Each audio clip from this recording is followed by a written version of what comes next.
Hi friends, welcome back to our channel. Friends, ಇವತ್ತಿನ ವಿಡಿಯೋದಲ್ಲಿ ಭುಜ ಜಾರ್ತಾ ಇರೋದಕ್ಕೆ ಏನು ಕಾರಣ, ಭುಜ ಜಾರದೆ ನಾವು ಬ್ಲೌಸ್ ಕಟಿಂಗ್ ಅನ್ನ ಯಾವ ರೀತಿ ಮಾಡ್ಕೊಳ್ಬೇಕು ಅಂತ ನೋಡೋಣ. ತುಂಬಾ ಜನಕ್ಕೆ ಈ ಭುಜ ಜಾರೋ ಪ್ರಾಬ್ಲಮ್ಮೇ ಹೆಚ್ಚಾಗಿ ಬರ್ತಾ ಇರುತ್ತೆ. ಅದರಲ್ಲೂ ಡೀಪ್ ನೆಕ್ ಇಟ್ಟಾಗ ಈ ತರ ಪ್ರಾಬ್ಲಮ್ ಹೆಚ್ಚಾಗಿ ಬರ್ತಾ ಇರುತ್ತೆ. ಈ ತರ ನೀವು ಭುಜ ಜಾರೋ ಪ್ರಾಬ್ಲಮ್ ಇಂದ ಎಷ್ಟು ಬ್ಲೌಸಸ್ ಅನ್ನ ಹಾಳು ಮಾಡಿದ್ದೀರಾ ಅಂತ ಕಮೆಂಟ್ ಅಲ್ಲಿ ತಿಳಿಸಿ. ಏನಿಲ್ಲ ಅಂದ್ರೂ ಹೊಸಬ್ರು ಒಂದು 10-12 ಬ್ಲೌಸ್ ಆದ್ರೂ ಈ ತರ ಪ್ರಾಬ್ಲಮ್ ಇಂದ ಹಾಳು ಮಾಡಿರ್ತೀರಾ. ಕರೆಕ್ಟ್ ಮೆಥಡ್ ಗೊತ್ತಿಲ್ಲದೆ ನೀವು ಬ್ಲೌಸ್ ಕಟಿಂಗ್ ಮಾಡಿದಿರಿ ಅಂದ್ರೆ ಕಂಪಲ್ಸರಿ ನಿಮಗೆ ಬ್ಲೌಸ್ ಅನ್ನೋದು ಹಾಳಾಗುತ್ತೆ. ಇವತ್ತಿನ ವಿಡಿಯೋದಲ್ಲಿ ಪರ್ಫೆಕ್ಟ್ ಮೆಥಡ್ ಅಲ್ಲಿ ಭುಜ ಜಾರದೆ ಬ್ಲೌಸ್ ಕಟಿಂಗ್ ಯಾವ ರೀತಿ ಮಾಡ್ಕೊಳ್ಬೇಕು, ಭುಜ ಜಾರೋದಕ್ಕೆ ಕಾರಣಗಳೇನು ಅಂತ ತಿಳಿಸ್ಕೊಡ್ತೀನಿ. ವಿಡಿಯೋನ ಸ್ಕಿಪ್ ಮಾಡದೆ ಕೊನೆವರೆಗೂ ನೋಡಿ. ಇಲ್ಲಿ ನಾನು ಲೈನಿಂಗ್ ಅನ್ನ ತಗೊಂಡಿದ್ದೀನಿ, ಹಾಗೇನೆ ಅಳತೆ ಬ್ಲೌಸ್ ತಗೊಂಡಿದ್ದೀನಿ. ನೀವು ಅಳತೆ ಬ್ಲೌಸ್ ಇಂದ ಮೆಜರ್ಮೆಂಟ್ ಆದ್ರೂ ತಗೊಳ್ಳಿ ಅಥವಾ ಬಾಡಿ ಮೆಜರ್ಮೆಂಟ್ ಆದ್ರೂ ತಗೊಳ್ಳಿ. ಯಾವುದೇ ಮೆಜರ್ಮೆಂಟ್ಸ್ಗಾದ್ರೂ ನಾನು ಹೇಳ್ಕೊಡೋ ಮೆಥಡ್ ಅಲ್ಲಿ ನೀವು ಕಟಿಂಗ್ ಅನ್ನ ಮಾಡ್ಕೊಳ್ಳಿ. ಪರ್ಫೆಕ್ಟ್ ಫಿಟ್ಟಿಂಗ್ ಅನ್ನೋದು ಬರುತ್ತೆ. ಇಲ್ಲಿ ನಾನು ಮೊದಲಿಗೆ ಲೈನಿಂಗ್ ಅನ್ನ ಈ ತರ 2 ಲೇಯರ್ ಅಲ್ಲಿ ಫೋಲ್ಡ್ ಮಾಡ್ಕೊಂಡಿದ್ದೀನಿ. ಈ ತರ ಫೋಲ್ಡ್ ಮಾಡಿಕೊಂಡು ಬ್ಯಾಕ್ ಪಾರ್ಟ್ ಅನ್ನ ಕಟ್ ಮಾಡ್ಕೊಳ್ಳೋದಕ್ಕೆ ನಾವು ಈ ಕ್ಲೋಸ್ ಪಾರ್ಟ್ ನಮ್ಮ ಕಡೆ ಹಾಕೊಳ್ಬೇಕು, ಆಪೋಸಿಟ್ ಅಲ್ಲಿ ಓಪನ್ಸ್ ಹಾಕೊಳ್ಬೇಕು. ಹಾಗೇನೆ ಈ ಕಡೆ ಎಡ್ಜಸ್ ಹೆಚ್ಚು ಕಡಿಮೆ ಏನಾದ್ರೂ ಇದ್ರೆ ಸ್ಟ್ರೈಟ್ ಆಗಿ ಒಂದು ಲೈನ್ ಹಾಕೊಳ್ಬೇಕು. ಈ ತರ ಸ್ಟ್ರೈಟ್ ಆಗಿ ಒಂದು ಲೈನ್ ಹಾಕೊಂಡು ಈಗ ನಾವು ಬ್ಲೌಸ್ ಲೆಂತ್ ಅನ್ನ ಮಾರ್ಕ್ ಮಾಡ್ಕೊಳ್ಬೇಕು. ನಿಮಗೆ ಬ್ಲೌಸ್ ಲೆಂತ್ ಎಷ್ಟು ಬೇಕೋ ನೋಡ್ಕೊಂಡು ನೀವು ಮಾರ್ಕ್ ಮಾಡ್ಕೊಳ್ಳಿ. ಅಳತೆ ಬ್ಲೌಸ್ ಇದ್ರೆ ಬ್ಯಾಕ್ ಪಾರ್ಟ್ ಅಲ್ಲಿ ಈ ತರ ಬ್ಲೌಸ್ ಲೆಂತ್ ಅನ್ನ ತಗೊಳ್ಳಿ. ಇಲ್ಲಿ 14 ಇಂಚು ಬ್ಲೌಸ್ ಲೆಂತ್ ಇದೆ. ರೆಡಿ ನಮಗೆ 14 ಇಂಚು ಬೇಕು ಅಂದ್ರೆ ಇದಕ್ಕೆ ನಾವು ಮಾರ್ಜಿನ್ಗೆ 1 ಇಂಚು ಎಕ್ಸ್ಟ್ರಾ ಆ್ಯಡ್ ಮಾಡಿಕೊಂಡು 15 ಇಂಚು ತಗೊಳ್ಬೇಕು. ನಿಮ್ಗೆ ಎಷ್ಟು ಬೇಕೋ ನೋಡಿಕೊಂಡು ಅದಕ್ಕೆ ನೀವು 1 ಇಂಚ್ ಎಕ್ಸ್ಟ್ರಾ ಆ್ಯಡ್ ಮಾಡಿಕೊಂಡು ಮಾರ್ಕ್ ಮಾಡ್ಕೊಳ್ಳಿ. ಈ ಥರ ಮಾರ್ಕ್ ಮಾಡ್ಕೊಂಡಾದ್ಮೇಲೆ ಇಲ್ಲಿಂದ ಕೆಳಗಡೆಗೆ ಅರ್ಧ ಇಂಚ್ ತಗೊಂಡು ಒಂದು ಲೈನ್ ಹಾಕ್ಕೊಳ್ಳಿ. ಬ್ಲೌಸ್ ಲೆಂತ್ ಮಾರ್ಕ್ ಮಾಡ್ಕೊಂಡಾಯ್ತು. ಈಗ ಸೊಂಟದ ಲೂಸನ್ನು ಮಾರ್ಕ್ ಮಾಡ್ಕೊಳ್ಬೇಕು. ಸೊಂಟದ ಲೂಸು ಕಾಜಪಟ್ಟಿಯಿಂದ ಉಕ್ಸ್ಪಟ್ಟಿವರೆಗೂ ನೋಡ್ಕೊಳ್ಬೇಕು. ಕಾಜಪಟ್ಟಿನ ಬಿಟ್ಟು ನೋಡ್ಕೊಳ್ಳಿ. ಇಲ್ಲಿ ನೋಡಿ 29.5 ಇಂಚು ಸೊಂಟದ ಲೂಸ್ ಇದೆ. ಇದರಲ್ಲಿ ನಾವು 4ನೇ ಭಾಗನ ತಗೊಂಡು ಮಾರ್ಕ್ ಮಾಡ್ಕೊಳ್ಬೇಕು. ಸೊಂಟದ ಸುತ್ತಳತೆ ಎಷ್ಟಿದೆ ನೋಡಿಕೊಂಡು ಅದರಲ್ಲಿ 4ನೇ ಭಾಗನ ತಗೊಂಡು ನಾವಿಲ್ಲಿ ಮಾರ್ಕ್ ಮಾಡ್ಕೊಳ್ಬೇಕು. 4ನೇ ಭಾಗ ನಮಗೆ 7.5 ಇಂಚಿಗಿಂತ 1 ಪಾಯಿಂಟು ಕಡಿಮೆ ಬರ್ತಾ ಇದೆ. ಎಷ್ಟು ಬರುತ್ತೋ ಅಷ್ಟಕ್ಕೆ ಕರೆಕ್ಟಾಗಿ ಮಾರ್ಕ್ ಮಾಡ್ಕೊಳ್ಳಿ. ಮಾರ್ಕ್ ಮಾಡ್ಕೊಂಡಾದ್ಮೇಲೆ ಇಲ್ಲಿಂದ ಬ್ಯಾಕ್ ಡಾಟ್ಗೆ 1 ಇಂಚ್ ಮಾತ್ರ ತಗೊಳ್ಬೇಕಾಗುತ್ತೆ. 1 ಇಂಚಿಗಿಂತ ಜಾಸ್ತಿ ಏನಾದರೂ ಈ ಡಾಟ್ ಬಿಡ್ತು ತಗೊಂಡಿದ್ದೀರಿ ಅಂದ್ರೆ ಇದು ಒಂದು ಕಾರಣ ಆಗಿರುತ್ತೆ ಶೋಲ್ಡರ್ ಡ್ರಾಪ್ ಆಗೋದಕ್ಕೆ. ಇಲ್ಲಿ ನಾವು ಈ ತರ ಡಾಟ್ ಅನ್ನ ಹಿಡಿದಾಗ ಈ ನೆಕ್ ಪಾರ್ಟ್ ಅನ್ನೋದು ನಮಗೆ ಈ ಕಡೆಗೆ ಬರ್ತಾ ಇರುತ್ತೆ. ಇಲ್ಲಿ ನಾವು ಜಾಸ್ತಿ ಹಿಡಿದಷ್ಟು ನೆಕ್ ಪಾರ್ಟು ಈ ಕಡೆಗೆ ಬಂದು ಶೋಲ್ಡರ್ ಡ್ರಾಪ್ ಆಗೋ ಚಾನ್ಸಸ್ ತುಂಬಾನೇ ಇರುತ್ತೆ. ಅದಕ್ಕೋಸ್ಕರ ಇಲ್ಲಿ ನೀವು ಯಾವುದೇ ಸೈಜ್ಗಾದ್ರೂ 1 ಇಂಚ್ಗಿಂತ ಜಾಸ್ತಿ ಡಾಟ್ ಬಿಡ್ತನ್ನ ತಗೊಳ್ಬಾರ್ದು. ಇದನ್ನ ನೀವು ನೋಡ್ಕೊಳ್ಳಿ. ಇಲ್ಲಿಂದ ಮಾರ್ಜಿನ್ಗೆ ನಿಮ್ಗೆ ಎಷ್ಟು ಬೇಕೋ ಅಷ್ಟು ತಗೊಂಡು ನೀವು ಮಾರ್ಕ್ ಮಾಡ್ಕೊಳ್ಬೇಕು. ಬಿಗಿನರ್ಸು ಈ ಡಾಟ್ ಅನ್ನ ಅಂದಾಜಿನ ಮೇಲೆ ಹಿಡಿತಾ ಇರ್ತೀರಾ. ಈ ಮಿಸ್ಟೇಕ್ ಮಾಡಿದಾಗ್ಲೂ ನಿಮ್ಗೆ ಶೋಲ್ಡರ್ ಡ್ರಾಪ್ ಆಗೋ ಚಾನ್ಸಸ್ ತುಂಬಾನೇ ಇರುತ್ತೆ. ಮೇಯ್ನ್ ಆಗಿ ಈ ಬ್ಯಾಕ್ ಪಾರ್ಟ್ ಅಲ್ಲಿ ನೀವು ಈ ಡಾಟ್ ಬಿಡ್ತನ್ನ 1 ಇಂಚಿಗಿಂತ ಜಾಸ್ತಿ ಅನ್ನೋದು ತಗೊಳ್ಬಾರ್ದು. ಸ್ವಲ್ಪ ಕಡಿಮೆ ಇದ್ರೂ ಪ್ರಾಬ್ಲಮ್ ಏನು ಇಲ್ಲ. ಜಾಸ್ತಿ ತಗೊಂಡಿದ್ದೀರಿ ಅಂದ್ರೆ ಶೋಲ್ಡರ್ ಡ್ರಾಪ್ ಆಗೋ ಪ್ರಾಬ್ಲಮ್ ನಿಮ್ಗೆ ಹೆಚ್ಚಾಗಿನೇ ಬರ್ತಾ ಇರುತ್ತೆ. ಎಲ್ಲ ಮಾರ್ಕ್ ಮಾಡ್ಕೊಂಡಾದ್ಮೇಲೆ ನಮ್ಗೆ ಶೋಲ್ಡರ್ ಡ್ರಾಪ್ ಯಾವ ತರ ಆಗುತ್ತೆ ಅಂತ ಪ್ರಾಕ್ಟಿಕಲ್ ಆಗಿ ನಾನು ನಿಮ್ಗೆ ಒಂದ್ಸಲ ತೋರಿಸ್ತೀನಿ. ಈಗ ನಾವು ನೆಕ್ ಲೆಂತ್ ಅನ್ನ ಮಾರ್ಕ್ ಮಾಡ್ಕೊಳ್ಳೋಣ. ನೆಕ್ ಲೆಂತ್ ಮಾರ್ಕ್ ಮಾಡ್ಕೊಳ್ಳೋದಕ್ಕೆ ನಾವು ಈ ಬೆನ್ನಿನ ಭಾಗನ ತಗೊಳ್ಳೋಣ. ಮಿಡ್ಲ್ ಪಾಯಿಂಟ್ ಅನ್ನ ತಗೊಳ್ಳಿ. ಈ ಮಿಡ್ಲಲ್ಲಿ ಲೆಂತ್ ಎಷ್ಟಿದೆ ನೋಡ್ಕೊಳ್ಳಿ. ಈ ಅಳತೆ ಬ್ಲೌಸ್ ಅಲ್ಲಿ 3.5 ಇಂಚ್ ಇದೆ. ನಿಮ್ಗೆ ಎಷ್ಟು ಬೇಕೋ ನೋಡ್ಕೊಳ್ಳಿ. ಈ 3.5 ಇಂಚ್ಗೆ ನಾವು ಇಲ್ಲಿ ಅರ್ಧ ಇಂಚ್ ಬಿಟ್ಟು ಇಲ್ಲಿಂದ 1/4 ಇಂಚು ಎಕ್ಸ್ಟ್ರಾ ಆ್ಯಡ್ ಮಾಡಿಕೊಂಡು ಮಾರ್ಕ್ ಮಾಡ್ಕೊಳ್ಬೇಕು. 1/4 ಇಂಚ್ ಯಾಕೆ ಅಂದರೆ ನೆಕ್ ಮಾರ್ಜಿನ್ ಅಲ್ಲಿ ನಮಗೆ 1/4 ಇಂಚು ಹೋಗುತ್ತೆ. ಅದಕ್ಕೋಸ್ಕರ 1/4 ಇಂಚು ಎಕ್ಸ್ಟ್ರಾ ಆ್ಯಡ್ ಮಾಡಿಕೊಂಡು ಮಾರ್ಕ್ ಮಾಡ್ಕೊಳ್ಬೇಕು. ಎಷ್ಟು ನೆಕ್ ಲೆಂತ್ ಬೇಕೋ ಮಾರ್ಕ್ ಮಾಡಿಕೊಂಡು ಇಲ್ಲೊಂದು ಲೈನ್ ಹಾಕ್ಕೊಳ್ಳಿ. ಈಗ ನೆಕ್ ಲೆಂತ್ ಎಷ್ಟಿದೆ ನೋಡೋಣ. ನೆಕ್ ಲೆಂತ್ 10.75 ಇಂಚ್ ಇದೆ. 10.75 ಇಂಚು ಅಂದ್ರೆ ಇದು ನಮಗೆ ಡೀಪ್ ನೆಕ್ ಬ್ಲೌಸು. 9 ಇಂಚ್ಗಿಂತ ಜಾಸ್ತಿ ನಿಮಗೆ 12 ಇಂಚುವರೆಗೂ ನೆಕ್ ಲೆಂತ್ ಬಂದರೂ ಸಹ ಇದು ಡೀಪ್ ನೆಕ್ ಅಂತ ನಾವು ಕನ್ಸಿಡರ್ ಮಾಡ್ಕೊಳ್ಬೇಕು. 9 ಇಂಚಿಗಿಂತ ಕಡಿಮೆ ಇದ್ರೆ ಅದರಲ್ಲೂ 6ರಿಂದ 7, 8, 9 ಈ ತರ ಏನಾದರೂ ನೆಕ್ ಲೆಂತ್ ಇದ್ರೆ ಇದು ಮೀಡಿಯಂ ನೆಕ್ ಲೆಂತ್ ಅಂತ ಅರ್ಥ. 6 ಇಂಚಿಗಿಂತ ಕಡಿಮೆ ನಿಮಗೆ ನೆಕ್ ಲೆಂತ್ ಇದೆ ಅಂದ್ರೆ ಅದ್ರ ಮೆಥಡೇ ಬೇರೆ ತರ ಇರುತ್ತೆ. ಬೋಟ್ ನೆಕ್ ಮಾಡೆಲ್ ಅಲ್ಲಿ ಅದು ಬರುತ್ತೆ. 10.75 ಇಂಚು ಇಲ್ಲಿ ನೆಕ್ ಲೆಂತ್ ಇರೋದ್ರಿಂದ ಇದು ನಮಗೆ ಡೀಪ್ ನೆಕ್ ಬ್ಲೌಸು. ಈ ಅಳತೆಗೆ ನಾವು ಶೋಲ್ಡರ್ ಮೆಜರ್ಮೆಂಟನ್ನು ಎಷ್ಟು ತಗೊಳ್ಬೇಕು ಅಂತ ನೋಡ್ಕೊಳ್ಬೇಕು. ಎದೆ ಸುತ್ತಳತೆನೂ ಮೊದಲಿಗೆ ನೋಡ್ಕೊಳ್ಬೇಕು. ಈ ಥರ ಅಳತೆ ಬ್ಲೌಸಲ್ಲಿ ಫ್ರಂಟ್ ಪಾರ್ಟನ್ನು ತಗೊಳ್ಳಿ. ಫ್ರಂಟ್ ಪಾರ್ಟಲ್ಲಿ ಎದೆ ಸುತ್ತಳತೆನ ನೋಡ್ಕೊಳ್ಳಿ. ಮುಕ್ಸ್ಪಟ್ಟಿ ಕಡೆಯಿಂದ ಈ ಕಂಕ್ಲಿನ ಸ್ಟಿಚ್ ಏನಿರುತ್ತೋ ಇಲ್ಲಿವರೆಗೂ ನೋಡ್ಕೊಳ್ಬೇಕು. 8.5 ಇಂಚು ಫ್ರಂಟಲ್ಲಿ ಬರ್ತಾ ಇದೆ. 8.5 ಇಂಚು ಅಂದರೆ ಇದನ್ನು ನಾವು ಮಲ್ಟಿಪಲ್ ಮಾಡ್ಕೊಳ್ಬೇಕು, ಅಂದರೆ ಇಂಟು 4 ಮಾಡ್ಕೊಳ್ಬೇಕು. ಎಷ್ಟು ಬರುತ್ತೆ ನಮಗೆ ನೋಡ್ಕೊಳ್ಳೋಣ. 34 ಇಂಚು ಬರ್ತಾ ಇದೆ. ಅಂದರೆ ಇದು ನಮಗೆ 34 ಎದೆ ಸುತ್ತಳತೆಯ ಬ್ಲೌಸು.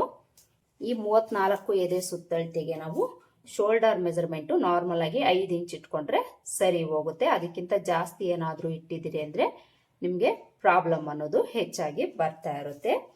ಈ ಥರ ಡೀಪ್ ನೆಕ್ ಇದ್ದಾಗ ನೀವು 5 ಇಂಚ್ ಮಾತ್ರ ಶೋಲ್ಡರ್ ಮೆಜರ್ಮೆಂಟನ್ನು ತಗೊಳ್ಳಿ.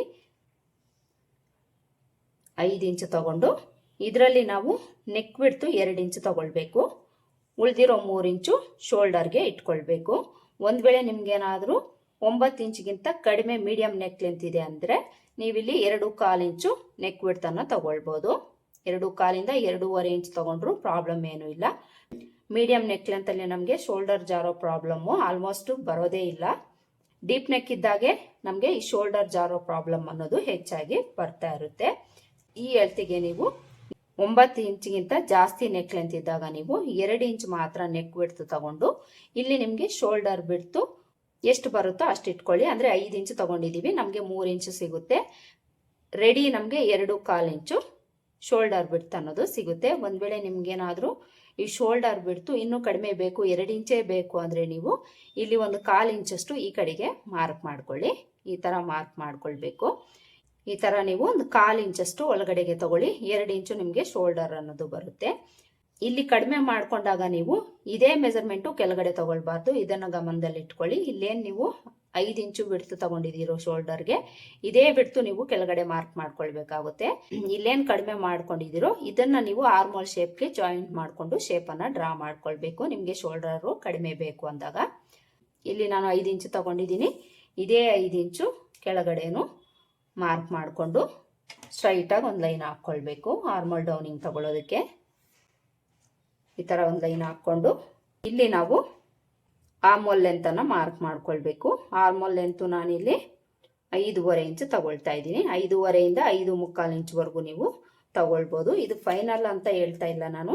ಲಾಸ್ಟಲ್ಲಿ ನಾವು ಒಂದ್ಸಲ ಚೆಕ್ ಮಾಡಿಕೊಂಡು ಸರಿ ಬರಲಿಲ್ಲ ಅಂದರೆ ಅಡ್ಜಸ್ಟ್ ಮಾಡ್ಕೊಳ್ಬೇಕಾಗುತ್ತೆ. 5.5 ಇಂಚಿಗೆ ನಾನು ಆರ್ಮೋಲ್ ಲೆಂತ್ ತಗೊಂಡಿದ್ದೀನಿ. ಈಗ ನಾವು ಇಲ್ಲಿ ಚೆಸ್ಟ್ ಲೂಸನ್ನು ಮಾರ್ಕ್ ಮಾಡ್ಕೊಳ್ಬೇಕು. ಈ ಚೆಸ್ಟ್ ಲೂಸಲ್ಲಿ ನಾವು ಕೆಲವೊಂದು ಚೇಂಜಸನ್ನು ಮಾಡ್ಕೊಳ್ಬೇಕಾಗುತ್ತೆ ಡೀಪ್ ನೆಕ್ ಇಟ್ಟಾಗ. ಯಾವ ಥರ ಅಂದರೆ ಇಲ್ಲಿ ನಮಗೆ ಫ್ರಂಟ್ ಪಾರ್ಟಲ್ಲಿ ಚೆಸ್ಟ್ ಭಾಗ ಎಷ್ಟು ಬಂತು 8.5 ಇಂಚ್ ಬಂತಲ್ವಾ. ಈ 8.5 ಇಂಚಲ್ಲಿ ನಾವು ಅರ್ಧ ಇಂಚು ಕಡಿಮೆ ತಗೊಳ್ಬೇಕು. ಅಂದರೆ ಚೆಸ್ಟ್ ಲೂಸಲ್ಲಿ 4ನೇ ಭಾಗ ಎಷ್ಟು ಬಂದಿರುತ್ತೋ ಅದರಲ್ಲಿ ನಾವು ಅರ್ಧ ಇಂಚು ಕಡಿಮೆ ತಗೊಂಡು ಮಾರ್ಕ್ ಮಾಡ್ಕೊಳ್ಬೇಕಾಗುತ್ತೆ. ಯಾವುದೇ ಸೈಜ್ಗಾದರೂ ಅಷ್ಟೇ ನೀವು ಡೀಪ್ ಇಟ್ಟಾಗ ಇಲ್ಲಿ ಬ್ಯಾಕ್ ಪಾರ್ಟಲ್ಲಿ ಮಾತ್ರ ನೀವು ಚೆಸ್ಟ್ ಲೂಸಲ್ಲಿ ಅರ್ಧ ಇಂಚು ಕಂಪಲ್ಸರಿ ಕಡಿಮೆ ತಗೊಳ್ಬೇಕು. ಆಗಲೇ ನಿಮಗೆ ಈ ಶೋಲ್ಡರ್ ಡ್ರಾಪ್ ಆಗೋ ಪ್ರಾಬ್ಲಮ್ ಅನ್ನೋದು ಕಡಿಮೆ ಬರುತ್ತೆ. ಇಲ್ಲಿ ನಿಮಗೆ ಚೆಸ್ಟ್ ಭಾಗದಲ್ಲಿ ಜಾಸ್ತಿ ಫ್ಯಾಬ್ರಿಕ್ ಇದ್ದಷ್ಟು ಶೋಲ್ಡರ್ ಡ್ರಾಪ್ ಆಗೋ ಪ್ರಾಬ್ಲಮ್ಮು ಬರುತ್ತೆ. ಹಾಗೆಯೇ ಆರ್ಮೋಲ್ ಹತ್ರ ರಿಂಕಲ್ಸು ಸಹ ಬರ್ತಾ ಇರುತ್ತೆ. ಅದಕ್ಕೋಸ್ಕರ ನೀವು ಯಾವುದೇ ಸೈಜ್ ಆದರೂ ಚೆಸ್ಟ್ ಲೂಸಲ್ಲಿ 4ನೇ ಭಾಗನ ತಗೊಂಡು ಅದರಲ್ಲಿ ನೀವು ಅರ್ಧ ಇಂಚು ಕಡಿಮೆ ತಗೊಂಡು ಬ್ಯಾಕ್ ಪಾರ್ಟಲ್ಲಿ ಮಾರ್ಕ್ ಮಾಡ್ಕೊಳ್ಬೇಕು. ಇಲ್ಲಿ ನಮಗೆ 8.5 ಇಂಚ್ ಬೇಕು, ನಾನಿಲ್ಲಿ 8 ಇಂಚು ತಗೊಂಡಿದ್ದೀನಿ. ಇಲ್ಲಿಂದ ನಾವು ಮಾರ್ಜಿನ್ಗೆ ಎಷ್ಟು ಬೇಕೋ ಅಷ್ಟು ತಗೊಂಡು ಸೊಂಟದ ಲೂಸ್ಗೆ ಜಾಯಿಂಟ್ ಮಾಡ್ಕೊಳ್ಬೇಕು. ಇದಿಷ್ಟು ಮಾರ್ಕ್ ಮಾಡ್ಕೊಂಡಾದ್ಮೇಲೆ ಇಲ್ಲಿ ನಾವು ಈ ಕಾರ್ನರಲ್ಲಿ ಬಿಡ್ತು 1/4 ಇಂಚ್ ಮಾತ್ರ ತಗೊಂಡು ಮಾರ್ಕ್ ಮಾಡಿಕೊಂಡು ಆರ್ಮೋಲ್ ಶೇಪನ್ನು ಡ್ರಾ ಮಾಡ್ಕೊಳ್ಬೇಕು. ಈ ಥರ ಕರ್ವ್ ಸ್ಕೇಲ್ ಇಟ್ಕೊಂಡು ನೀಟಾಗಿ ಆರ್ಮೋಲ್ ಶೇಪನ್ನು ಡ್ರಾ ಮಾಡ್ಕೊಳ್ಳಿ. ಈಗ ನಾವು ಆರ್ಮೋಲ್ ಲೂಸನ್ನು ಚೆಕ್ ಮಾಡ್ಕೊಳ್ಬೇಕು. ನಿಮ್ಗೊಂದು ಡೌಟ್ ಬರ್ಬೋದು, ಇಲ್ಲಿ ಚೆಸ್ಟ್ ಲೂಸ್ ಕಡಿಮೆ ತಗೊಂಡಿದ್ದೀವಿ, ಆರ್ಮೋಲ್ ಲೂಸ್ ಕರೆಕ್ಟಾಗಿ ಬರುತ್ತಾ ಅಂತ ನಿಮಗೆ ಡೌಟ್ ಬರುತ್ತೆ. ಇಲ್ಲಿ ನೀವು ಚೆಕ್ ಮಾಡಿ ನೋಡಬೇಕು ಕರೆಕ್ಟಾಗಿದೆಯಾ ಇಲ್ವಾ ಅಂತ. ಇರಲಿಲ್ಲ ಅಂದರೆ ನೀವು ಅಡ್ಜಸ್ಟ್ ಮಾಡ್ಕೊಳ್ಬೇಕಾಗುತ್ತೆ. ಇಲ್ಲಿ ನಾವು ಮೊದಲಿಗೆ ಅಳತೆ ಬ್ಲೌಸಲ್ಲಿ ಆರ್ಮೋಲ್ ಲೂಸು ಎಷ್ಟಿದೆ ನೋಡೋಣ. ಬ್ಯಾಕ್ ಪಾರ್ಟಲ್ಲಿ ನೀವು ಚೆಕ್ ಮಾಡ್ಕೊಳ್ಬೇಕು. ಬಾಡಿ ಮೆಜರ್ಮೆಂಟ್ ತಗೊಂಡಿದ್ದೀರಿ ಅಂದರೆ ಫುಲ್ ರೌಂಡಲ್ಲಿ ಅರ್ಧನ ತಗೊಳ್ಬೇಕು.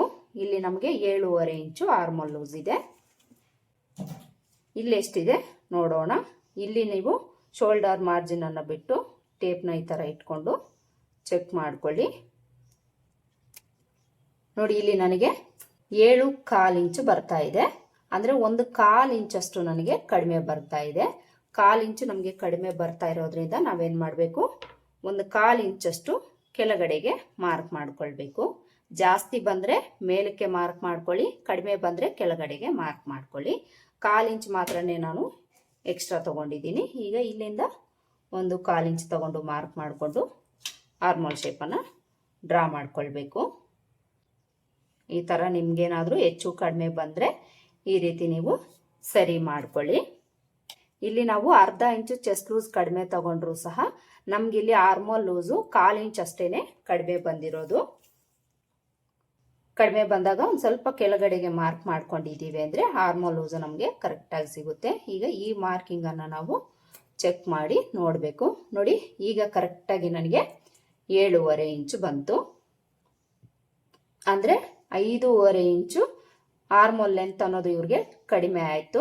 5.25 ಇಂಚ್ ಅನ್ನೋದು ಕರೆಕ್ಟಾಗಿ ಸರಿ ಹೋಯ್ತು. ಈ ರೀತಿ ನೀವು ಅಡ್ಜಸ್ಟ್ ಮಾಡ್ಕೊಳ್ಬೇಕು. ಆರ್ಮೋಲ್ ಶೇಪು ಡ್ರಾ ಮಾಡ್ಕೊಂಡಾಯ್ತಲ್ವ. ಈಗ ನಾವು ಈ ನೆಕ್ ವಿಡ್ತ್ಗೆ ಇಲ್ಲಿ ನಾವು 3/4 ಇಂಚು ಇಲ್ಲ 1 ಇಂಚ್ವರೆಗೂ ಎಕ್ಸ್ಟ್ರಾನ ಆ್ಯಡ್ ಮಾಡ್ಕೊಳ್ಬೋದು. ಬ್ರಾಡ್ ಬೇಕು ಅಂದರೆ ನೀವು ಒಂದು 3/4 ಇಂದ 1 ಇಂಚ್ವರೆಗೂ ಎಕ್ಸ್ಟ್ರಾ ಆ್ಯಡ್ ಮಾಡ್ಕೊಳ್ಳಿ. ಬ್ರಾಡ್ ಬೇಡ ಅಂದರೆ 1/2 ಇಂಚ್ ಆದರೂ ಮಿನಿಮಮ್ ನೀವು ಆ್ಯಡ್ ಮಾಡಿಕೊಂಡು ಮಾರ್ಕ್ ಮಾಡ್ಕೊಳ್ಬೇಕು. ಆಗಲೇ ನಿಮಗೆ ಕರೆಕ್ಟಾಗಿ ಶೇಪ್ ಅನ್ನೋದು ಬರುತ್ತೆ.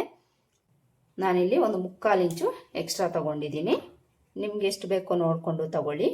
1 ಇಂಚ್ಗಿಂತ ಜಾಸ್ತಿ ಎಲ್ಲ ತಗೊಳಕ್ಕೆ ಹೋಗಬೇಡಿ, ತುಂಬ ಬ್ರಾಡ್ ಆಗಿಬಿಡುತ್ತೆ. ತುಂಬ ಬ್ರಾಡ್ ಆದಾಗೂ ಸಹ ನಮಗೆ ಈ ಶೋಲ್ಡರ್ ಡ್ರಾಪ್ ಆಗೋ ಚಾನ್ಸಸ್ಸು ತುಂಬಾ ಇರುತ್ತೆ. ಬ್ರಾಡ್ ಆದಷ್ಟು ಈ ಫ್ಯಾಬ್ರಿಕ್ ಅನ್ನೋದು ನಮಗೆ ಕಡಿಮೆ ತಗೊಳ್ಬೇಕಾಗುತ್ತೆ. ಇಲ್ಲಾಂದರೆ ಈ ಪ್ಲೇಸಲ್ಲಿ ನಮಗೆ ಫ್ಯಾಬ್ರಿಕ್ ಅನ್ನೋದು ಜಾಸ್ತಿ ಬಂದ್ಬಿಟ್ಟು ರಿಂಕಲ್ಸ್ ಅನ್ನೋದು ಬಂದ್ಬಿಡುತ್ತೆ. ಹಾಗೇನೆ ಬ್ರಾಡ್ ಆದಷ್ಟು ನಮಗೆ ಶೋಲ್ಡರ್ ಅನ್ನೋದು ಈ ಕಡೆಗೆ ಜಾರ್ತಾ ಇರುತ್ತೆ. ಅದಕ್ಕೋಸ್ಕರ ನೀವು ಇಲ್ಲೇನು ವಿಡ್ತ್ ಇಟ್ಟಿರ್ತೀರೋ ಅದಕ್ಕೆ ಒಂದು 3/4 ಇಂದ 1 ಇಂಚ್ ಒಳಗಡೆನೆ ನೀವು ವಿಡ್ತನ್ನು ತಗೊಳ್ಬೇಕು. ಹಾಗಂತ ಇಲ್ಲಿ 2 ಇಂಚ್ ಇದೆ ಅಂದರೆ ಇಲ್ಲಿ 2 ಇಂಚೇ ತಗೊಳ್ಬೇಡಿ. 1/2 ಇಂಚ್ ಆದರೂ ನೀವು ಎಕ್ಸ್ಟ್ರಾ ಆ್ಯಡ್ ಮಾಡ್ಕೊಂಡು ಇಲ್ಲಿ ಮಾರ್ಕ್ ಮಾಡ್ಕೊಳ್ಬೇಕು. ಆಗಲೇ ನಿಮಗೆ ಕರೆಕ್ಟಾಗಿ ಶೇಪ್ ಅನ್ನೋದು ಬರುತ್ತೆ. ಇನ್ನು ನಿಮಗೆ ಈ ಶೋಲ್ಡರ್ ವಿಡ್ತ್ ಏನಾದರೂ ಕಡಿಮೆ ಬೇಕು ಅಂದರೆ ನಿಮಗೆ ಎಷ್ಟು ಬೇಕೋ ನೋಡಿಕೊಂಡು 3/4 ಇಂಚು ಎಕ್ಸ್ಟ್ರಾ ಆ್ಯಡ್ ಮಾಡ್ಕೊಳ್ಬೇಕು. ನೀವು 2 ಇಂಚ್ ಬೇಕು ಅಂದರೆ 2 ಇಂಚ್ ತಗೊಳ್ಳಿ, 2/4 ಬೇಕು ಅಂದರೆ 3 ಇಂಚ್ ತಗೊಳ್ಳಿ. ಇಲ್ಲ ನಿಮಗೆ 1.5 ಇಂಚೇ ಶೋಲ್ಡರ್ ಬಿಡ್ತು ಬೇಕು ಅಂದರೆ ಇದಕ್ಕೆ ನೀವು 3/4 ಇಂಚ್ ಎಕ್ಸ್ಟ್ರಾ ಆ್ಯಡ್ ಮಾಡಿಕೊಂಡು ಈ ಕಡೆಗೆ ಮಾರ್ಕ್ ಮಾಡ್ಕೊಳ್ಬೇಕು. ನಿಮ್ಗೆ ಎಷ್ಟು ಬೇಕೋ ನೋಡಿಕೊಂಡು ಈ ಥರ ಮಾರ್ಕ್ ಮಾಡ್ಕೊಳ್ಳಿ. ಮಾರ್ಕ್ ಮಾಡ್ಕೊಂಡಾದ್ಮೇಲೆ ನೀವು ಈ ಮಾರ್ಕಿಂಗನ್ನು ಈ ಶೇಪ್ಗೆ ಜಾಯಿಂಟ್ ಮಾಡಿಕೊಂಡು ಒಂದು ಶೇಪನ್ನು ಡ್ರಾ ಮಾಡ್ಕೊಳ್ಬೇಕು. ಈ ಥರ ನೀಟಾಗಿ ಕರ್ವ್ ಸ್ಕೇಲನ್ನು ಇಟ್ಕೊಂಡು ಒಂದು ಶೇಪನ್ನು ಡ್ರಾ ಮಾಡ್ಕೊಳ್ಳಿ. ನಿಮಗೆ ಶೋಲ್ಡರ್ ವಿಡ್ತ್ ಕಡಿಮೆ ಬೇಕು ಅಂದರೆ ಇದೇ ಮೆಥಡಲ್ಲೇ ನೀವು ಮಾರ್ಕ್ ಮಾಡ್ಕೊಳ್ಬೇಕು. ಇನ್ನು ಕಂಪಲ್ಸರಿ ನೀವು ಡೀಪ್ ನೆಕ್ ಇಟ್ಟಾಗ ಚೆಸ್ಟ್ ಲೂಸಲ್ಲಿ 1/2 ಇಂಚು ಬ್ಯಾಕ್ ಪಾರ್ಟಲ್ಲಿ ಕಡಿಮೆ ತಗೊಂಡಾಗಲೇ ನಿಮಗೆ ಶೋಲ್ಡರ್ ಡ್ರಾಪ್ ಆಗೋ ಪ್ರಾಬ್ಲಮ್ಮು ಕಡಿಮೆ ಆಗುತ್ತೆ. ಹಾಗೆಯೇ ಆರ್ಮೋಲ್ ಹತ್ರ ರಿಂಕಲ್ ಬರೋ ಪ್ರಾಬ್ಲಮ್ಮು ಸಹ ಕಡಿಮೆ ಆಗುತ್ತೆ. ಹಾಗೇನೆ ನೆಕ್ ವಿಡ್ತ್ ಜಾಸ್ತಿ ಇಟ್ಟಾಗೂ ಸಹ ನಿಮಗೆ ಶೋಲ್ಡರ್ ಡ್ರಾಪ್ ಆಗೋ ಪ್ರಾಬ್ಲಮ್ ಅನ್ನೋದು ಹೆಚ್ಚಾಗಿನೇ ಬರ್ತಾ ಇರುತ್ತೆ. ನಿಮಗೆ ಡೀಪ್ ಜಾಸ್ತಿ ಆದಷ್ಟು ನೀವಿಲ್ಲಿ ನೆಕ್ ವಿಡ್ತನ್ನು ಕಡಿಮೆ ಮಾಡ್ಕೊಳ್ತಾ ಇರಬೇಕು. ಒಂದು ವೇಳೆ ನೀವು ಇದೇ ಅಳತೆಗೆ 12 ಇಂಚು ಡೀಪ್ ಇಟ್ಟಿದ್ದೀರಾ ಅಂದ್ಕೊಳ್ಳಿ, ಆಗ ನೀವಿಲ್ಲಿ 1.5 ಇಂಚು ನೆಕ್ ವಿಡ್ತ್ ಮಾತ್ರನೇ ತಗೊಳ್ಬೇಕಾಗುತ್ತೆ. ಡೀಪ್ ನಮಗೆ ಜಾಸ್ತಿ ಆದಷ್ಟು ನೆಕ್ ವಿಡ್ತ್ ಕಡಿಮೆ ಆಗುತ್ತೆ, ಡೀಪ್ ಕಡಿಮೆ ಆದಷ್ಟು ಶೋಲ್ಡರ್ ವಿಡ್ತ್ ಅನ್ನೋದು ಜಾಸ್ತಿ ಆಗ್ತಾ ಹೋಗುತ್ತೆ. ನೀವು ಅಬ್ಸರ್ವ್ ಮಾಡಿ ಬೇಕಿದ್ರೆ ಬೋಟ್ ನೆಕ್ ಮಾಡೆಲ್ಗೆಲ್ಲ ನಾವು ಫುಲ್ ಶೋಲ್ಡರ್ ಮೆಜರ್ಮೆಂಟನ್ನು ಯಾಕೆ ತಗೊಳ್ತೀವಿ ಹೇಳಿ, ನೆಕ್ ವಿಡ್ತ್ ಕಡಿಮೆ ಇರೋದ್ರಿಂದ ನಾವು ಫುಲ್ ಶೋಲ್ಡರ್ ಮೆಜರ್ಮೆಂಟನ್ನು ತಗೊಳ್ತೀವಿ. ಅದೇ ಡೀಪ್ ನೆಕ್ಕು ಮೀಡಿಯಂ ನೆಕ್ ಆದರೆ ನಾವು 5 ಇಂಚು 5.5 ಇಂಚು ಒಳಗಡೆನೆ ತಗೊಳ್ತೀವಿ. ಈ ಥರ ನೀವು ಸಣ್ಣ ಸಣ್ಣ ಪಾಯಿಂಟ್ಸನ್ನು ಕ್ಯಾಚ್ ಹಾಕ್ಕೊಂಡು ನೀವು ಬ್ಲೌಸ್ ಕಟಿಂಗ್ ಮಾಡ್ಕೊಂಡಿದ್ದೀರಿ ಅಂದರೆ ಎಷ್ಟೇ ಹೊಸಬ್ರಾದರೂ ಸಹ ನೀವು ಪರ್ಫೆಕ್ಟ್ ಮೆಥಡಲ್ಲೇ ಬ್ಲೌಸ್ ಕಟಿಂಗನ್ನು ಮಾಡ್ಕೊಳ್ತೀರಾ. ಈಗ ನಾವು ಬ್ಯಾಕ್ ಡಾಟ್ಗೆ ಮಾರ್ಕ್ ಮಾಡ್ಕೊಳ್ಳೋಣ. ಬ್ಯಾಕ್ ಡಾಟ್ಗೆ ನಾವು ಸೊಂಟದ ಲೂಸಲ್ಲಿ ಅರ್ಧಕ್ಕೊಂದು ಮಾರ್ಕ್ ಮಾಡ್ಕೊಳ್ಬೇಕು. ಅರ್ಧಕ್ಕೆ ಮಾರ್ಕ್ ಮಾಡಿಕೊಂಡು ಇಲ್ಲಿ ಸ್ಟ್ರೈಟಾಗಿ ಒಂದು ಲೈನ್ ಹಾಕ್ಕೊಳ್ಬೇಕು. ಈ ಥರ ಲೈನ್ ಹಾಕ್ಕೊಂಡು ಡಾಟ್ ಲೆಂತನ್ನು ನೀವು ಇಲ್ಲಿ ಎಷ್ಟು ತೊಗೊಳ್ಬೇಕು ಅಂದರೆ ಡೀಪ್ ನೆಕ್ಕಲ್ಲಿ ಇಲ್ಲೇನು ನಿಮಗೆ ನೆಕ್ ಲೆಂತ್ ಇರುತ್ತೋ ಅದಕ್ಕಿಂತ ನೀವು ಒಂದು ಅರ್ಧ ಇಂಚಷ್ಟು ಕಡಿಮೆನೆ ತಗೊಳ್ಬೇಕಾಗುತ್ತೆ ಲೆಂತು. ಇದನ್ನು ಸಹ ನೀವು ನೋಡ್ಕೊಳ್ಬೇಕು. ಡೀಪ್ ನೆಕ್ ಬ್ಲೌಸಲ್ಲಿ ನೆಕ್ ಲೆಂತ್ ಎಷ್ಟಿರುತ್ತೋ ಅದಕ್ಕಿಂತ ನೀವು ಒಂದು ಅರ್ಧ ಇಂಚಷ್ಟು ಕಡಿಮೆನೆ ಈ ಡಾಟ್ ಲೆಂತನ್ನು ತಗೊಳ್ಬೇಕು. ಇನ್ನು ವಿಡ್ತ್ ಬಂದಾಗ ಇಲ್ಲೇ ನಾವು 1 ಇಂಚ್ ತಗೊಂಡಿದ್ದೀವೋ ಅದನ್ನು ಈ ಕಡೆ ಅರ್ಧ ಇಂಚು ಈ ಕಡೆ ಅರ್ಧ ಇಂಚು ಡಿವೈಡ್ ಮಾಡಿಕೊಂಡು ಮಾರ್ಕ್ ಮಾಡ್ಕೊಳ್ಬೇಕು. ಆಗಲೇ ನಾನು ಹೇಳ್ದಂಗೆ ಇಲ್ಲಿ ನೀವು ಡಾಟ್ ಬಿಡ್ತು ಜಾಸ್ತಿ ಅನ್ನೋದು ಇಡಬಾರ್ದು. 1 ಇಂಚಿಗಿಂತ ಕಡಿಮೆನೇ ಇರಬೇಕು. ಕಡಿಮೆ ಇದ್ರೂ ಪ್ರಾಬ್ಲಮ್ ಇಲ್ಲ, ಜಾಸ್ತಿ ಆಗದೆ ಇರೋ ಥರ ನೋಡ್ಕೊಳ್ಬೇಕು. ಡಾಟನ್ನು ಮಾರ್ಕ್ ಮಾಡ್ಕೊಂಡಾದ್ಮೇಲೆ ಸೈಡ್ಗೆ ಕಂಪಲ್ಸರಿ ಅರ್ಧ ಇಂಚಷ್ಟು ಮೇಲಕ್ಕೆ ಮಾರ್ಕ್ ಮಾಡ್ಕೊಳ್ಬೇಕು. ಇದನ್ನ ಕಟ್ ಮಾಡ್ಕೊಳ್ಳಿಲ್ಲ ಅಂದರೆ ಇಲ್ಲಿ ನಿಮಗೆ ರಿಂಕಲ್ಸ್ ಅನ್ನೋದು ಬರ್ತಾ ಇರುತ್ತೆ ಕಂಕ್ಳು ಕೆಳಗಡೆ. ಇಲ್ಲಿ ರಿಂಕಲ್ಸ್ ಬರೋದ್ರಿಂದ ಶೋಲ್ಡರ್ ಜಾರುತ್ತಾ ಅಂದರೆ ಈ ಪ್ರಾಬ್ಲಮ್ ಇಂದ ನಿಮಗೆ ಶೋಲ್ಡರ್ ಜಾರೋ ಪ್ರಾಬ್ಲಮ್ ಅನ್ನೋದು ಬರೋದಿಲ್ಲ. ಇಲ್ಲಿ ನಮಗೆ ಕಂಕ್ಳು ಕೆಳಗಡೆ ರಿಂಕಲ್ಸ್ ಅನ್ನೋದು ಫಾರ್ಮ್ ಆಗ್ತಾ ಇರುತ್ತೆ. ಅದಕ್ಕೋಸ್ಕರ ಇಲ್ಲಿ ನಾವು ಅರ್ಧ ಇಂಚಷ್ಟು ಮೇಲಕ್ಕೆ ಮಾರ್ಕ್ ಮಾಡ್ಕೊಳ್ಬೇಕು. ಈ ಪ್ರಾಬ್ಲಮ್ಗೂ ಇದಕ್ಕೂ ಸಂಬಂಧ ಇಲ್ಲ. ನೆಕ್ ಬಿಡ್ತು, ನೆಕ್ ಲೆಂತು, ಚೆಸ್ಟ್ ಲೂಸು, ಹಾಗೇನೆ ಹಾರ್ಮೋನ್ ಲೆಂತು ಇವಿಷ್ಟು ನೀವು ಕರೆಕ್ಟಾಗಿ ಮಾರ್ಕ್ ಮಾಡ್ಕೊಳ್ಬೇಕು. ಹಾಗೇನೆ ಈ ಬ್ಯಾಕ್ ಡಾಟ್ನ ವಿಡ್ತನ್ನು ನೀವು ಕರೆಕ್ಟಾಗಿ ಮಾರ್ಕ್ ಮಾಡ್ಕೊಳ್ಬೇಕು. ಆಗ ನಿಮಗೆ ಪರ್ಫೆಕ್ಟಾಗಿ ಬ್ಲೌಸ್ ಅನ್ನೋದು ಫಿಟ್ಟಿಂಗ್ ಬರುತ್ತೆ. ಯಾವುದೇ ಥರ ಶೋಲ್ಡರ್ ಡ್ರಾಪ್ ಆಗೋ ಪ್ರಾಬ್ಲಮ್ ಅನ್ನೋದು ಬರೋದಿಲ್ಲ. ಈಗ ನಾವು ಕಂಪಲ್ಸರಿ ಯಾವುದೇ ಬ್ಲೌಸ್ ಆದರೂ ನೆಕ್ ಹತ್ರ 1/4 ಇಂಚು ಡೌನ್ ಮಾಡ್ಕೊಳ್ಬೇಕು. ಇಲ್ಲಿ ನಾವು ಸ್ವಲ್ಪ ಶೇಪ್ ತೆಗೆದು ಕಟ್ ಮಾಡೋದ್ರಿಂದ ಎಕ್ಸ್ಪೆಂಡ್ ಆಗೋ ಚಾನ್ಸಸ್ ಇರುತ್ತೆ. ಎಕ್ಸ್ಪೆಂಡ್ ಆಗಿ ನಮಗೆ ಈ ಕ್ಲಾತ್ ಜಾಸ್ತಿ ಆಗಿದೆ ಅಂದರೆ ಶೋಲ್ಡರ್ ಹತ್ರ ಲೂಸ್ ಬಂದು ಶೋಲ್ಡರ್ ಡ್ರಾಪ್ ಆಗೋ ಪ್ರಾಬ್ಲಮ್ಮು ಬರುತ್ತೆ. ನೋಡಿ, ಇದಿಷ್ಟೇ ನಾವು ಬ್ಯಾಕ್ ಪಾರ್ಟ್ಗೆ ಮಾರ್ಕ್ ಮಾಡ್ಕೊಳ್ಳೋದು. ನಾನು ಹೇಳಿರೋ ಈ ಸಣ್ಣ ಸಣ್ಣ ಪಾಯಿಂಟ್ಸು ನೀವು ಅಬ್ಸರ್ವ್ ಮಾಡಿಕೊಂಡು ಬ್ಲೌಸ್ ಕಟಿಂಗ್ ಮಾಡ್ಕೊಳ್ಳಿ. ಶೋಲ್ಡರ್ ಡ್ರಾಪ್ ಆಗೋ ಪ್ರಾಬ್ಲಮ್ ನಿಮಗೆ ಬರೋದಿಲ್ಲ. ಆಲ್ಮೋಸ್ಟ್ ನಾವು ಬ್ಯಾಕ್ ಪಾರ್ಟ್ ಒಂದನ್ನು ಕರೆಕ್ಟಾಗಿ ಕಟ್ ಮಾಡ್ಕೊಂಡಿದ್ದೀವಿ ಅಂದರೆ ಫ್ರಂಟಲ್ಲಿ ನಮಗೆ ಹೆಚ್ಚಾಗಿ ಪ್ರಾಬ್ಲಮ್ ಬರೋದಿಲ್ಲ. ಶೋಲ್ಡರ್ ಡ್ರಾಪ್ ಆಗೋ ಪ್ರಾಬ್ಲಮ್ ಬರೋದೇ ನಮಗೆ ಈ ಬ್ಯಾಕ್ ಪಾರ್ಟ್ ಕಟಿಂಗಲ್ಲಿ. ಇದೇ ಮೆಥಡಲ್ಲಿ ನೀವು ಕಟಿಂಗ್ ಮಾಡ್ಕೊಳ್ಳಿ. ಫ್ರಂಟ್ ಪಾರ್ಟು ನಾರ್ಮಲ್ ಮೆಥಡಲ್ಲೇ ನೀವು ಕಟಿಂಗ್ ಮಾಡ್ಕೊಳ್ಳಿ. ಇಲ್ಲ ನಿಮಗೆ ಗೊತ್ತಾಗೋದಿಲ್ಲ ಫ್ರಂಟ್ ಪಾರ್ಟ್ನು ತೋರಿಸಿ ಅಂದರೆ ನೆಕ್ಸ್ಟ್ ವಿಡಿಯೋದಲ್ಲಿ ನಾನು ನಿಮಗೆ ಅದನ್ನು ತೋರಿಸ್ತೀನಿ. ನೀವು ಕಮೆಂಟ್ ಮಾಡಿದ್ರೆ ಮಾತ್ರನೇ ನಾನು ನಿಮಗೆ ತೋರಿಸ್ತೀನಿ. ತುಂಬ ವೀಡಿಯೋಸಲ್ಲಿ ಆಲ್ರೆಡಿ ನಾನು back part front part cutting ಮಾಡ್ಕೊಳ್ಳೋದು ತೋರಿಸಿದ್ದೀನಿ. ಮೇಯ್ನ್ ಆಗಿ ಈ ಶೋಲ್ಡರ್ ಡ್ರಾಪ್ ಆಗೋ ಪ್ರಾಬ್ಲಮ್ಸ್ಗೆ ಬಿಗಿನರ್ಸ್ ಮಾಡೋ ಮಿಸ್ಟೇಕ್ಸ್ ಏನು ಅಂತ ಈ ವಿಡಿಯೋದಲ್ಲಿ ನಾನು ನಿಮಗೆ ತೋರಿಸಿದ್ದೀನಿ. ಈ ಥರ ನೀವು ಬ್ಯಾಕ್ ಪಾರ್ಟ್ಗೆ ಮಾರ್ಕ್ ಮಾಡಿಕೊಂಡು ಯಾವ ರೀತಿ ಮಾರ್ಕ್ ಮಾಡ್ಕೊಂಡಿರ್ತೀರೋ ಆಸ್ ಇಟ್ ಈಸ್ ಅದೇ ಥರ ನೀವು ಇದನ್ನು ಕಟಿಂಗ್ ಮಾಡ್ಕೊಳ್ಳಿ. ನೆಕ್ ಪಾರ್ಟನ್ನು ಫ್ರಂಟ್ ಪಾರ್ಟ್ ಕಟ್ ಮಾಡಿ ಆದಮೇಲೆ ಅಥವಾ ಸ್ಟಿಚ್ ಮಾಡ್ಕೊಳ್ಳೋವಾಗ ನೀವು ಕಟ್ ಮಾಡ್ಕೊಳ್ಳಿ. ಹಾಗೆಯೇ ಇಲ್ಲೇನಾದರೂ ನೀವು ಶೋಲ್ಡರ್ ಬಿಡ್ತು ಕಡಿಮೆ ತೊಗೊಂಡು ಮಾರ್ಕ್ ಮಾಡ್ಕೊಂಡಿದ್ದೀರಿ ಅಂದರೆ ಅದೇ ಮಾರ್ಕಿಂಗನ್ನು ಕಟ್ ಮಾಡ್ಕೊಳ್ಬೇಕು. ಇದನ್ನು ನೋಡ್ಕೊಳ್ಳಿ.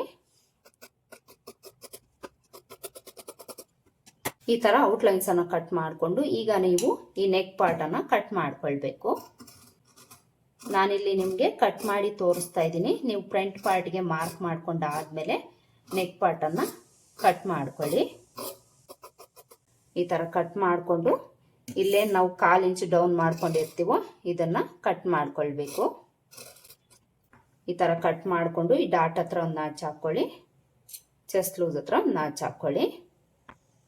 ಈಗ ನಾನು ನಿಮಗೆ ಈ ಡಾಟ್ ಹಿಡಿದಾಗ ನಮಗೆ ಶೋಲ್ಡರ್ ಡ್ರಾಪ್ ಯಾವ ರೀತಿ ಆಗುತ್ತೆ ಅಂತ ಪ್ರಾಕ್ಟಿಕಲ್ ಆಗಿ ತೋರಿಸ್ತೀನಿ. ನೋಡಿ, ಬ್ಯಾಕ್ ಪಾರ್ಟ್ ಅನ್ನೋದು ನಮಗೆ ಈ ಥರ ಬರುತ್ತೆ. ಈ ಡಾಟನ್ನು ನಾವು ಈ ರೀತಿ ಸ್ಟಿಚ್ ಮಾಡ್ತೀವಿ. ಈ ಥರ ಸ್ಟಿಚ್ ಮಾಡ್ಕೊಂಡಾಗ ನೋಡಿ ನಮಗೆ ಆಟೋಮೆಟಿಕಲಿ ಶೋಲ್ಡರ್ ಅನ್ನೋದು ಈ ಕಡೆ ಬರ್ತಾ ಇದೆ. ಎರಡೂ ಸೈಡು ನೀವು ಈ ಥರ ಹಿಡಿದು ನೋಡ್ಕೊಳ್ಳಿ. ನೋಡಿ, ಈ ಥರ ಹಿಡಿದಾಗ ನಮಗೆ ಶೋಲ್ಡರ್ಸ್ ಅನ್ನೋದು ಈ ಕಡೆಗೆ ಬರ್ತಾ ಇದೆ. ಈ ಸೈಡ್ದು ಈ ಕಡೆ ಬರ್ತಾ ಇದೆ, ಈ ಸೈಡ್ದು ಈ ಕಡೆ ಬರ್ತಾ ಇದೆ. ಕಾಣಿಸ್ತಾ ಇದೆ ಅಲ್ವಾ? ಒಂದು 1/2 ಇಂಚಷ್ಟು ನಮಗೆ ಶೋಲ್ಡರ್ಸ್ ಅನ್ನೋದು ಆ ಕಡೆ ಈ ಕಡೆ ಹೋಗುತ್ತೆ. ನಾವಿಲ್ಲಿ 1/2 ಇಂಚ್ ಡಾಟ್ ಹಿಡಿದಾಗೆ ನಮಗೆ ಒಂದು 1/4 ಇಂಚು 1/2 ಇಂಚಷ್ಟು ಶೋಲ್ಡರ್ ಈ ಕಡೆ ಹೋಗ್ತಾ ಇದೆ.